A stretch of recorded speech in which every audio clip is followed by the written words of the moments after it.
Hi, everyone. Karma Sullivan, Heart to Heart Medium.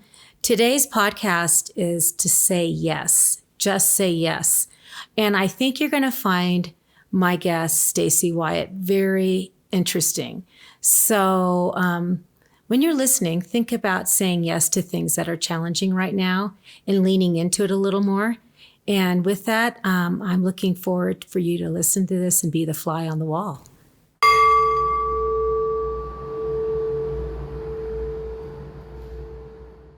So, podcast number 2, starting now. Here I am again, Karma Sullivan, healer with a message, and I'm a heart-to-heart medium. So with that, I invited Stacie Wyatt to come talk to me today because she has a very interesting story. She's been challenged almost 2/3 of your life, and different challenges, not just one. So I've always seen her as resilient, happy, but when I hear her story, I'm like, how the heaven did she get here into this time period and being who she is? So with that, I'm going to let Stacie tell you more about her journey and who she is, because you're a yoga instructor, mom, grandma, doesn't look like a grandma, by the way, and just an amazing person. So with that, I'm going to hand the mic to Stacie. It's perfect. Well, thanks for having me. Oh, you're it's welcome. Good. I love telling my story. Well, I think my story began when I got married as a kiddo. I was 18. Wow. And within a few years had kids. And it was early in that time, being 25, 26, I started to see that things were different in my family. Like my daughter was responding differently than my boys did. And so that led to diagnosis of multiple disabilities. And I was spending much of my time in Denver, 3 days a week, taking her to therapy and watching them teach her how to look at somebody, how to play with a toy, how to engage with her brother. And so I'm watching this through a two-way mirror. And I'm just so excited. Like, we're going to get there. We're going to learn. We're going to teach this. And so I remember coming home one day, and I had said to my husband at the time, this is so awesome. We are going to know how to raise her, and she's going to be okay. And he said to me, well, I don't want anything to do with that. And Wow. I'm like, what do you mean you don't want anything to do with this? This is your kid. And he's like, I don't want to do it. I'm not doing it. This is on you. And I had been starting to feel like the stirrings that I wasn't emotionally supported. I was 25. I was 26. And What year was this, by the way? Do you mind me asking? she was born in 94. So it was like 96, 97, Okay. 98, 99-ish. Things were I was starting to come into who I am. And I'm realizing the person I married, we have very different values. Wow. And so I don't know if I was just prepared for that because I knew, but I just said, okay, then go. And he left. And so here I have a brand new house in Briargate, 3 kids, 1 with a disability, and I didn't have a job. And so I started smearing bagels at 4 a.m. I went and opened up a bagel shop, got it ready, would come home, get the kids to school, and then I would go back to the bagel shop. And this was just rinse, repeat. Plus I'm dealing with her, and she was hard. She was very, very hard. And so I was angry. This is not what I wanted. And I was angry that he got to choose to leave, and I didn't have that choice. Right.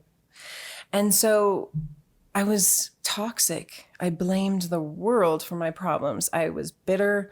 I was heavy, and physically, spiritually, emotionally, I was so toxic, angry. So I have to ask you something. When people are angry, were you attracting people or were you deflecting people? Oh, deflecting, for sure. I think so. I mean, I was just a mess. And anybody who came into my life, I I didn't respond through love. I just was so much armored up with my life sucks. This is not fair. I was in the whole victim mentality. This isn't fair. This isn't fair. And I was very, very angry. And so I remember in March is a pretty transformative month for me for whatever reason. Every March? Or are you just talking about It that seems month? like March. There's something that stirs in me. So this particular March, Springtime. yeah, totally. I woke up and I was like, I'm done. I'm done being fat. I love that. I'm done being fat. And so I started changing my habits, which is a whole other discussion about habits. And I started walking, and I realized that I'm more than my anger. And something started to stir in me that I didn't want to be this bitter person anymore. And so as the weight came off, my heart began to crack a little bit open. Oh. And I decided I was going to take a yoga class. And I would always put my mat closest to the door because I didn't want to be alone with myself at the end. I still hated who I was. I hated the bitterness that You hated yourself.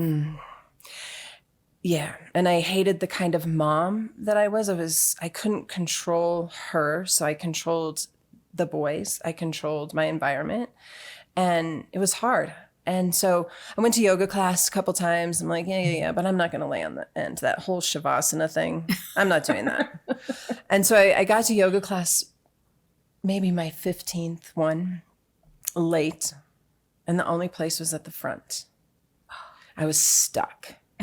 And I remember laying on the mat, and I got it. Like, it's okay to be with me. It is absolutely okay to be with me. And so I became real passionate about personal development, self-discovery. The weight was coming off. My youngest son at the time was about 6, and he says, "Mom, you don't yell anymore." And I thought, something is changing. Something is happening to me, and I want more of this. And so I took a yoga teacher training, and I thought I knew everything. And so this man, he was in his 70s, the trainer, and he's talking about suffering. And he's like, it's a choice. We're all going to have pain, but suffering's a choice. And I was so mad. And so during the break, I went up to him and I said, you know what? I want to talk to you about suffering. You have no idea. My daughter suffers. Nobody likes her. She looks weird. She doesn't get invited to birthday parties. She's suffering. And he looks at me and goes, well, who's suffering? And so I get riled up. She's suffering. People don't sit with her at lunch, and she plays with plastic bags. And I just went on and on about how hard her life was, that she was suffering. And he grabbed my hands and he got real close to me and he said, who is suffering? So I did it again. I'm getting pissed off at this time. Like, how many times do I have to tell you, my kid's suffering? And he got so close to me. In your personal space? Yes, eye to eye. And he said, who is suffering? And I was like, oh. The epiphany? So I went home that day from the training. It was in March, different year, March. I went home and I watched her through the lens that she's not suffering. She was fine. She was happy. She's content. She's good. She's perfect. This was my crap. And so I was suffering because I didn't want this. I didn't want who she was. I wanted a normal girl. And I had to look at myself and really hold myself accountable that I was pissed off at her and she's this gift. And so I started to look at her through the lens that she's here for this amazing reason. And if I just said yes to her, my life would change. Wow. Say yes. Say yes.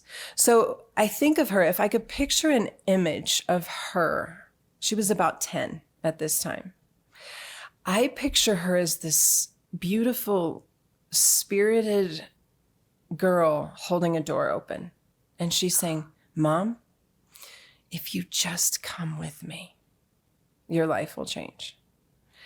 And I did. I walked through that threshold and my entire life changed. Wow. It entirely changed the way that I saw her, the way that I saw every other person on this planet, my work, my purpose. I teach yoga, yes, but the population that I serve can't walk into a yoga studio. So you serve People with traumatic brain injuries primarily, end of life, people who are transitioning, seniors. Why did you choose that specific group, the sufferers, or the people leaving soon? I think why my heart has such a fullness for that is because these are the people that don't have what you and I have. And in an instant, for most people with a brain injury, in an instant, the life that they had, the home, the family, the dogs, the kids, the purpose is gone. And they're put into a nursing home or a group home, and they're asked to eat, to toilet, to walk, to talk, and nobody is looking at their heart, their spirit, nobody. And so I go in and people are like, how do you teach yoga to somebody paralyzed? Well, the definition of yoga is union. Oh, So I'm with them. wow. I put my hand on them and we breathe together. I talk to them. I move them. Do you find what you're doing really is that you understand energy better? Yeah, I do. Yes. And it's not about the physical to me. It's about saying yes to who they are. I don't even want to know how they were injured because I want to meet them today. Who they are today. Today. Because so many years of my life, I spent looking at my daughter, wishing she was somebody else. And when she said, come with me, it gave me the power to see a person as they are. All people, whatever their story is, just to be. And I love that she gave me that gift because it's pure heart. Well, without her, you wouldn't have your story probably. No, I wouldn't have ever woke up. And I do call it my great wake up because the person I was before I walked through that door and woke up was not living her best life. So I have to ask this because as what I do for a living is I believe that we all plan our lives ahead of time. And so with that, you chose to have this beautiful soul come into your life who was a challenge for you. And she chose to play the role of the gift. Yes, absolutely. And with that, would you change anything at all? Sorry, my phone's ringing and I have it on. It's do not disturb. And of course, my phone's, I call it, it's possessed. It has its own world, yeah. I do have it on do not disturb and don't know why it's doing that. So I apologize. But, and this is, we're live. Love it. Yeah. So your sons also chose to play a role. And even your husband who left played a role. Absolutely. So tell me a little bit more too. I mean, with the daughter, what's her name, by the way? Lindsay. Lindsay, okay. And your sons' names are? Tyler's my oldest and Evan's my youngest. Okay. So with Lindsay, she has been your greatest joy. At times, yes. Yeah. And probably your greatest challenges too. Absolutely. And so with your heart the way it is, because you have this big heart, but you had to get it broken open. Totally. Maybe the realization for you is you didn't like yourself. Oh, I hated her. Could you imagine living in that same person, the old No. Stacie? And where would you be today? Yeah, and I've often had conversations with my boys, especially my oldest one, because he saw the worst of me for the longest time. He saw the control freak, the person who, it was all about her for so long that, we're in therapy. We're trying to get her to talk. We're trying to get her to do the things that normal kids do. And so he got a lot of pressure, and then his dad leaves. And so I'm like, you got to handle this. And I've apologized many, many times for not being the person I think I should have been.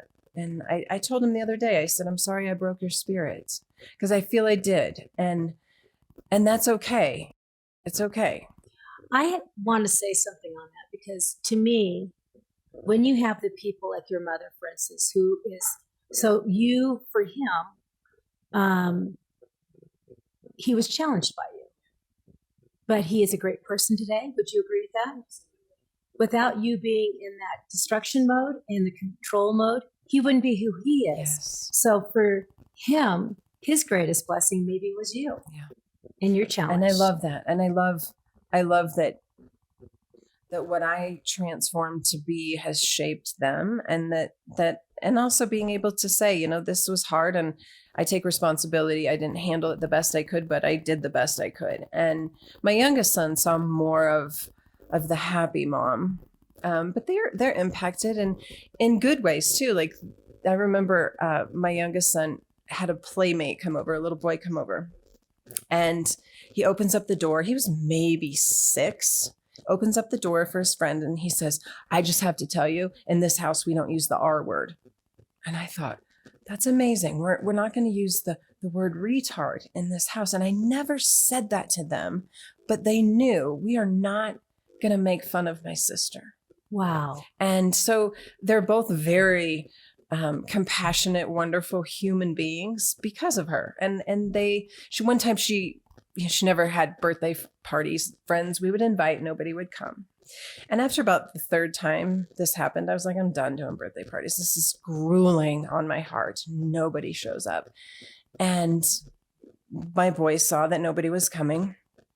And she's sitting there with the balloons and the cake. Oh, and breaks my heart. Yeah, and nobody's coming. And so they got on their bicycles and they rode around the neighborhood and said, come to this party and pretend you're her friend.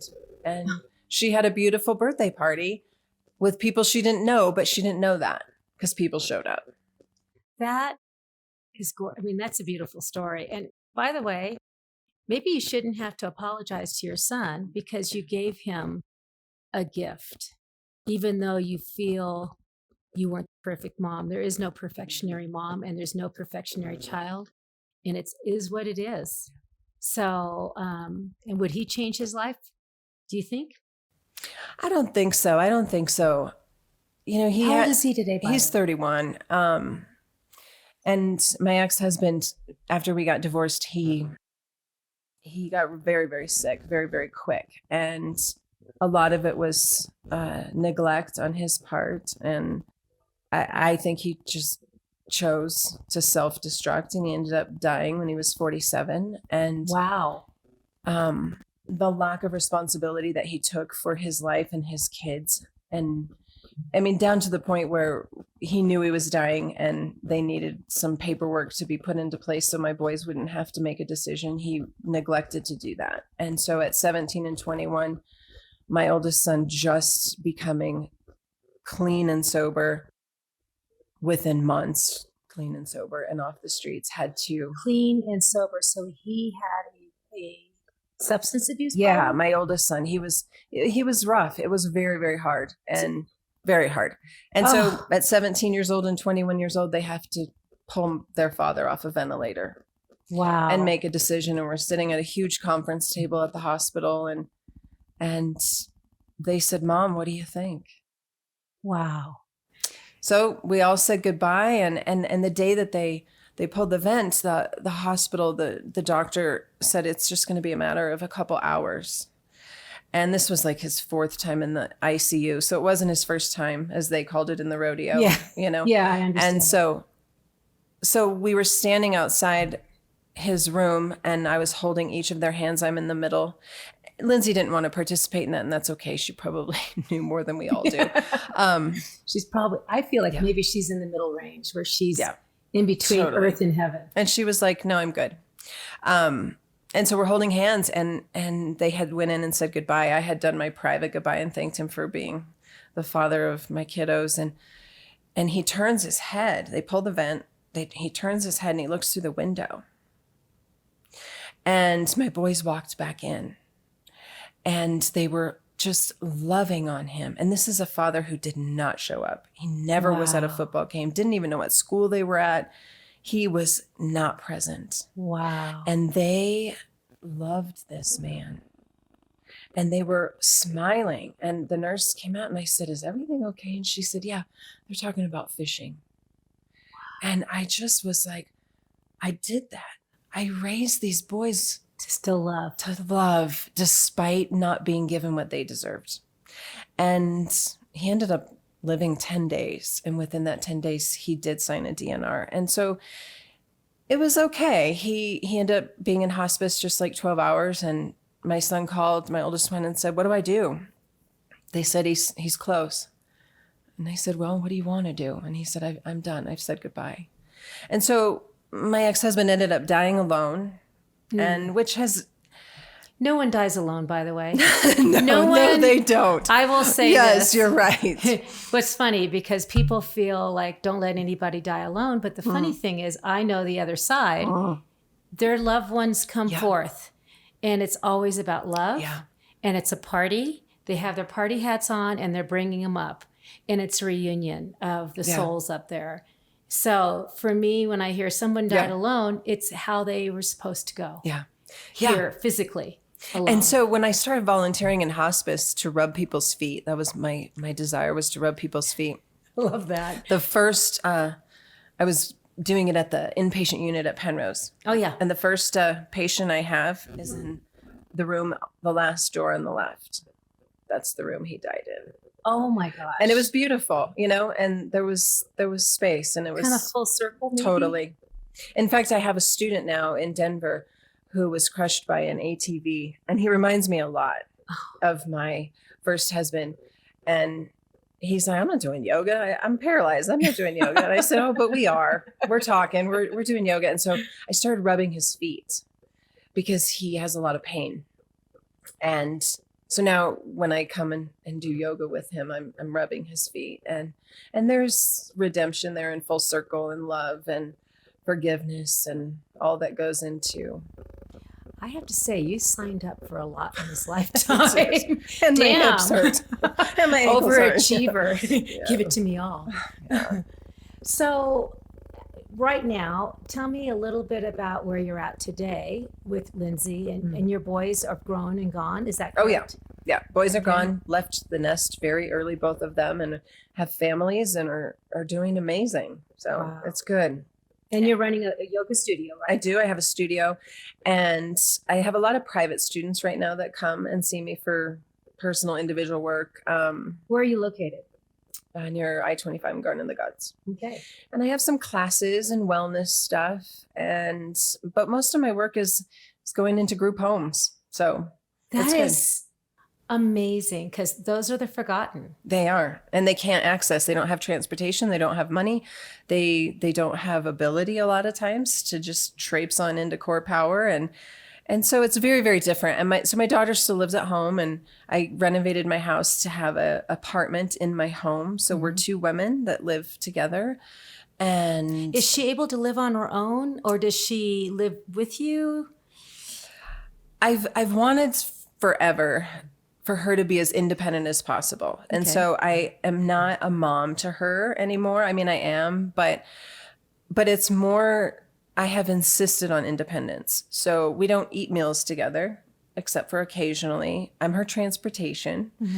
She does ride Metro Mobility to get to her volunteer job at the Humane Society. But for the most part, I know that when I leave this earth, I want her to be as independent as she can, so that she is not an impact on her brother's lives. Okay. To the point where their lives stop. So if she can live in a supported setting where there's supervision that the house doesn't burn down, like she wouldn't recognize a fire as danger. So she needs supervision for safety. Right. But she's able to make simple meals. She knows her schedule. She has her own dog that's a pug. And that's her pride and joy. I mean, that's her daughter to her. And so she cares for her dog. And how old is she now? Lindsay's 27. Wow. And she's great. She functions on a good day more like a 10 or an 11-year-old.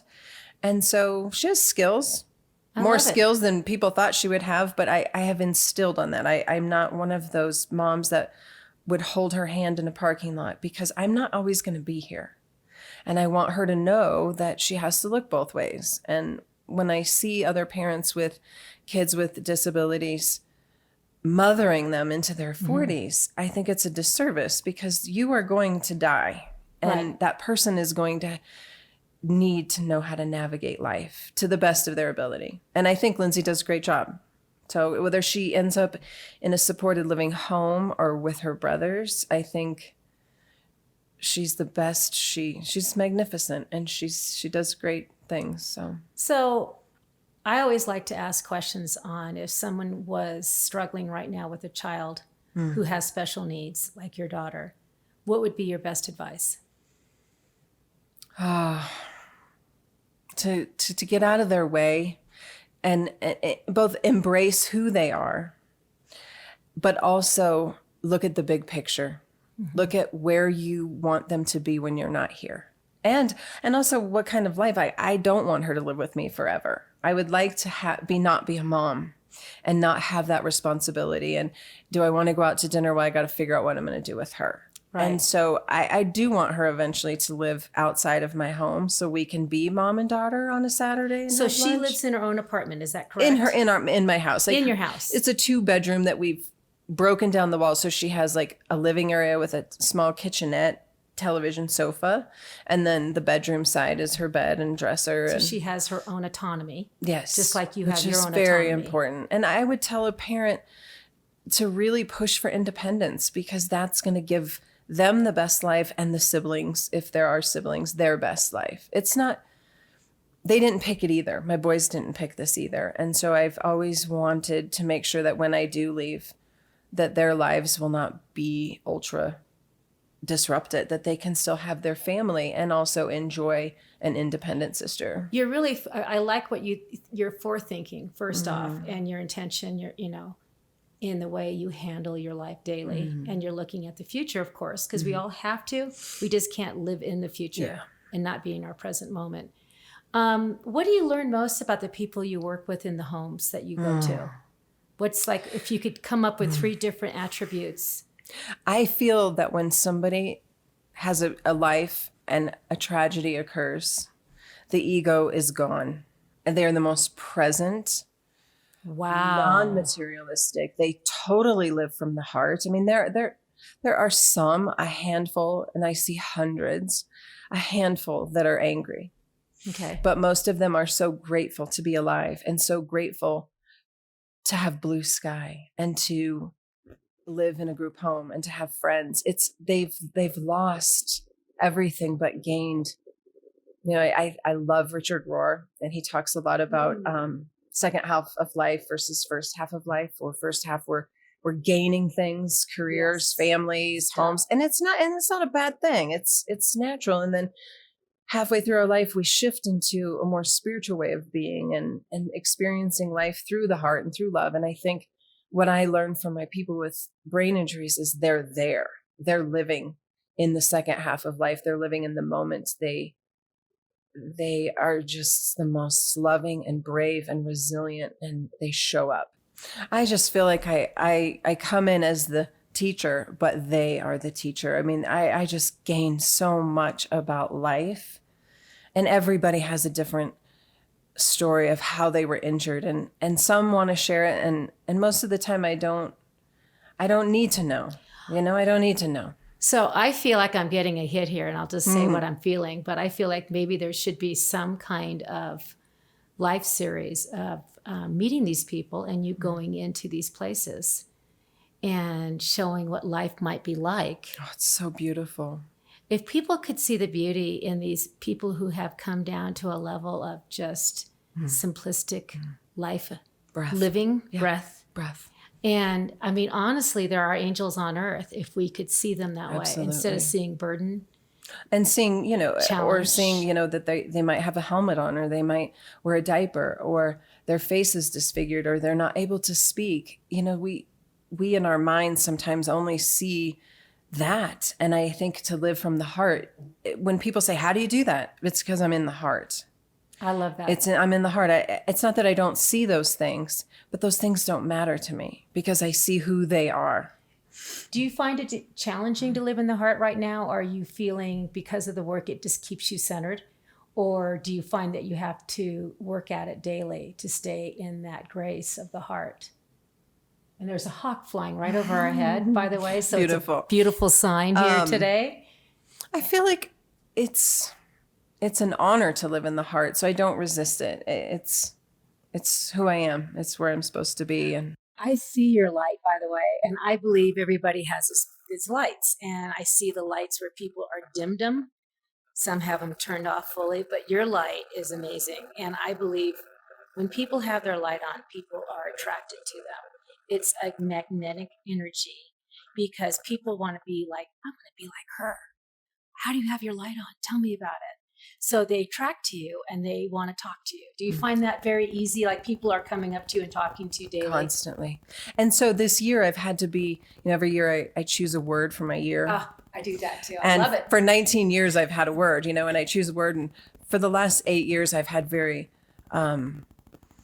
energetic words like bold. And I bought a yellow Jeep because I wanted to like show up and just I always use my right hand, that male energy of just, I'm going to go and do action. And so the last 2 years I've wanted to be more receptive. So last year my word was refinement. I wanted to take everything that was good and like, yeah. And so this year I thought, because I was feeling that people were just wanting. And I don't like the word boundaries because to me that's a steel wall saying get away. Okay. So I shifted in my heart.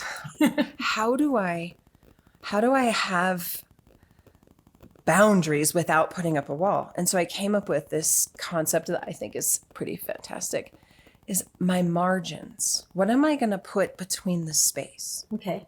Versus I'm going to keep you out. And so now every Friday, I take my planner and I highlight Friday out. That's my margins. I get to choose what I put in. I'm not telling people you can't come in. I have a boundary around my time. I have a boundary around this. I'm now able to say 3 weeks in to 2022, because my word is discernment. This doesn't really work for me this week, but how about next week? Ooh. I like that. Because I'm filling up my space on Fridays. I'm choosing. Well, I think that's self-care too. Because really what it is you're realizing you need the time to replenish. And I bet, did you have a hard time allowing yourself to get self-care at a point? Or were you one of those selfless people that just kept moving forward? And well, when I was an angry, bitter woman, I would look at all bitter. I'd look at all the other like Briargate moms who were getting their nails done and trying to figure out where they were going for lunch with their friends and buying wine in a bottle, and I was like, I buy my wine in a box. But I was bitter, I was like, yeah, self-care is for entitled people, and so I did not. But now I'm a master of self-care. Well, self-care to me is you have self-love. Yes. Self-care. Self-love is loving yourself enough to understand who you are and allowing the things to happen in your life, but you have to know when to pull back, to move forward, to take care of yourself, and also not worrying what other people think.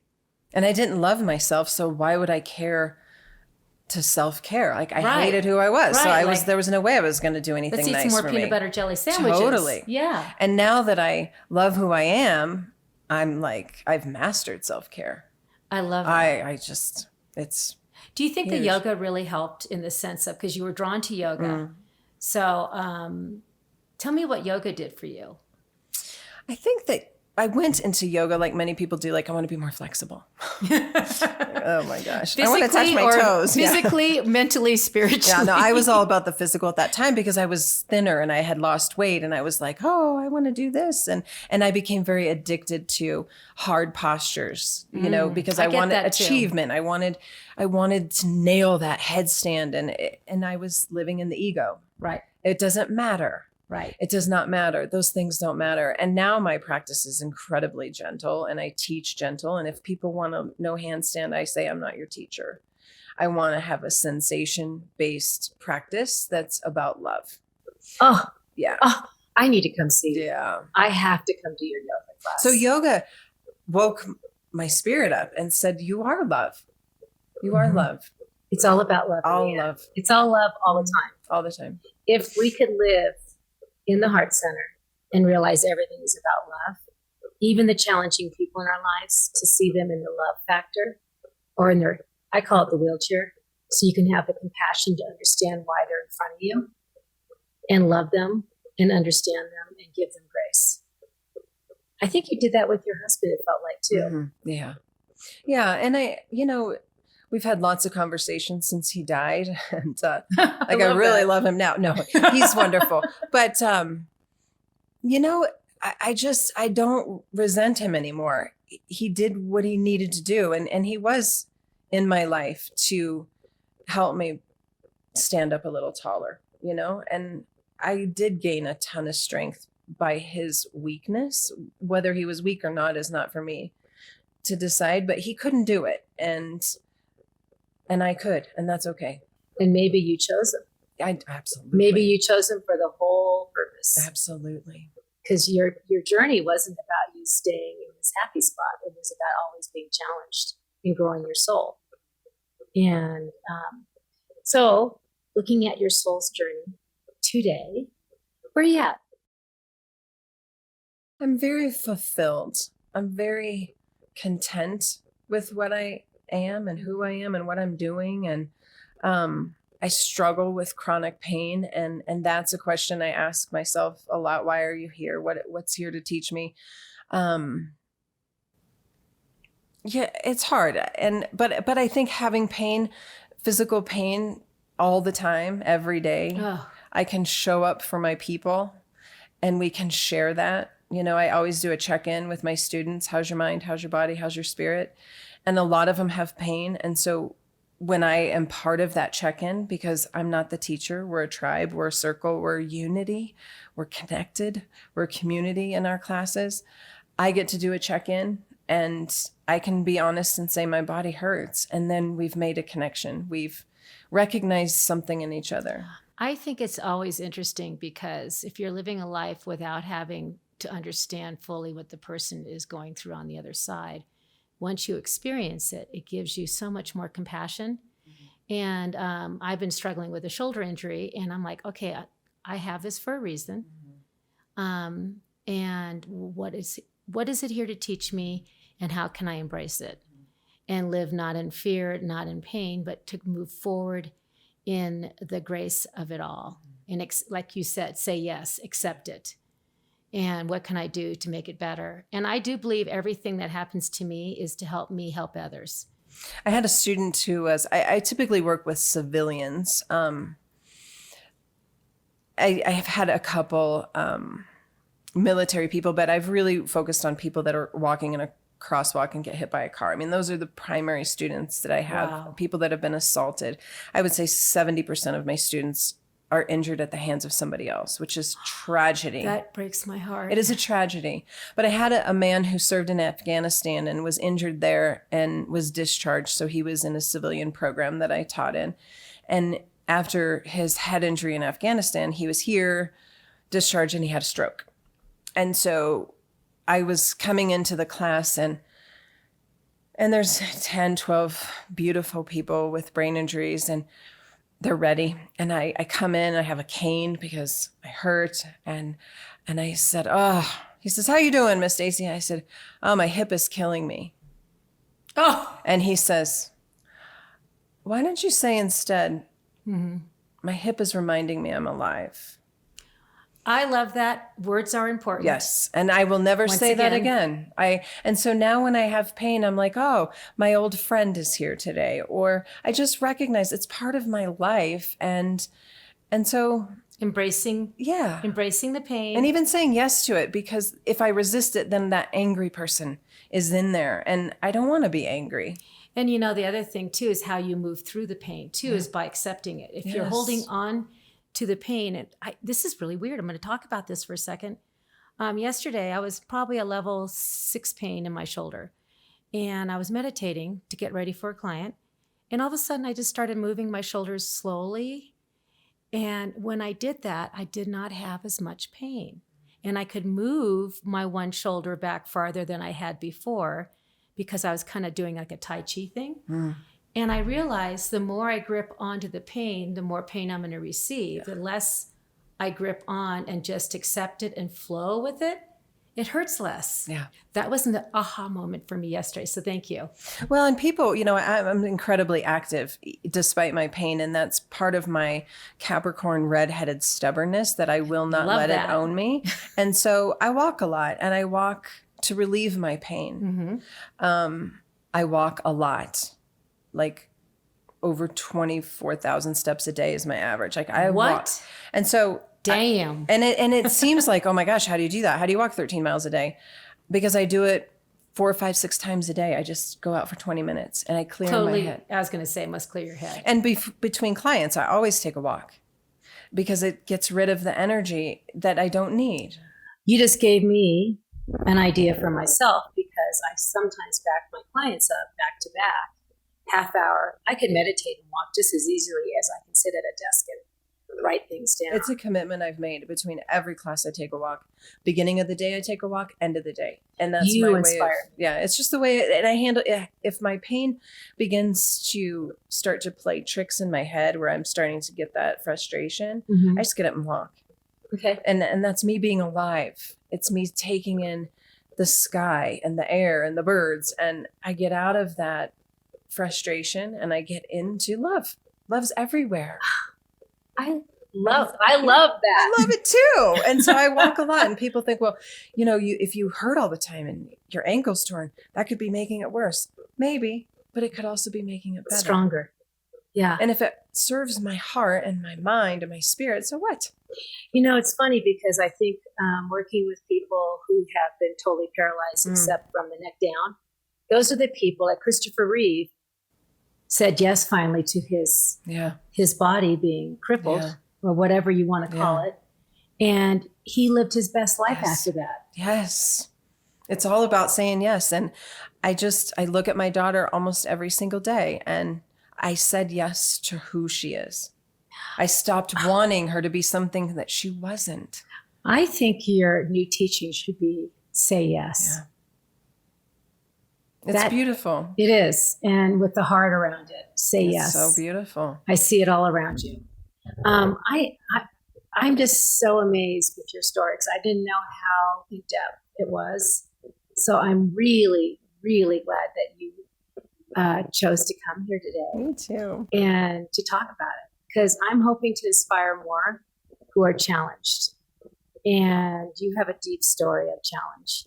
And so what would be your last comment, words in this little fun podcast for David and Love? And say yes. Say yes. I think when people are struggling or they're faced with something, it's so easy to just be consumed by that. And I was there. I was consumed. I wanted every therapy, every doctor, I was living in disability. And so I thought I was saying yes because I was doing all the right things, but I was not really saying yes from my heart. And whatever challenges we're having is to look at, why is it here? Yes. Yes. And what can I learn? And can I be a better version of myself through this? That's beautiful. Yeah.